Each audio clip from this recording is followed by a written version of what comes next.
తీసుకుంటాను sir Mallesh sir వెళ్ళండి sir తీసేరి మొత్తానికి 500 అన్నాడు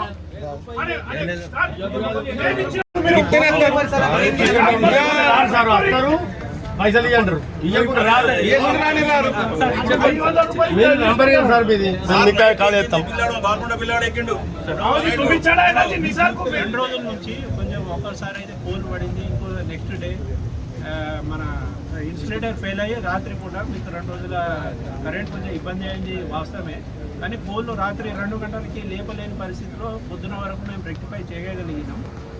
అదొకటి. ఇంకోసారి ఏమో ఒక లైవ్ ఫాల్ట్ వచ్చి మీటర్ ఫీజు పోయినా అది కొంచెం దానివల్ల కూడా కొంచెం ఇంటరప్షన్ వచ్చింది 2-3 గంటలు. ఎన్ని గంటలు చెప్తున్నా చెప్పండి. అది దానివల్ల ఇప్పుడు సమస్య కాదు, ఇబ్బంది అయింది అనేది వాస్తవమే.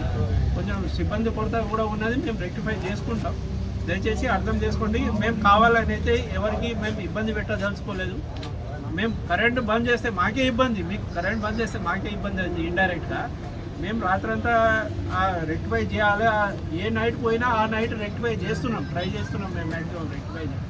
మీరు కొంచెం దయచేసి పెద్ద మనసుతోటి అర్థం చేసుకొని కొంచెం ఉండాలని నేను కోరుకుంటున్నాం అంతే. ఈరోజు మీకు బాల్కొండ పోల్ పడిపోయి ఇన్సులేటర్ ఫెయిల్ అయ్యి కొంచెం ఇబ్బంది అయిన రాత్రి 2 గంటలకు జరగడం వల్ల మీకు కరెంటు సప్లై ఇంటరప్షన్ అయింది అనేది వాస్తవమే. కానీ మేము సాయశక్తిలో ప్రయత్నిస్తున్నాం అది రెక్టిఫై చేయడానికి.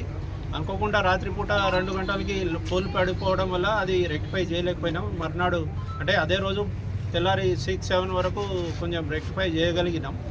దానివల్ల మీకు ఇబ్బంది అయింది అనేది వాస్తవమే.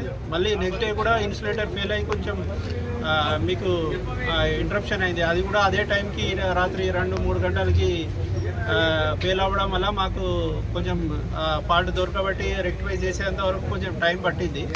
దానివల్ల మీకు ఇబ్బంది అయింది వాస్తవమే. ఇప్పుడు ఏం ఫాల్ట్ అయిన పోర్షన్ రెక్టిఫై చేసి కొత్త వర్క్ అన్నా ఇది చేసేటట్టు ట్రై చేస్తాం. వచ్చే నెల 5-10 తారీఖు లోపు ఆ ఫీడర్ కూడా లింక్ లైన్ కలిపి 2 ఫీడర్లుగా డివైడ్ చేసి మీకు కొత్త వర్క్ చేసి మీకు రెక్టిఫై చేసేటట్టు చేస్తాం.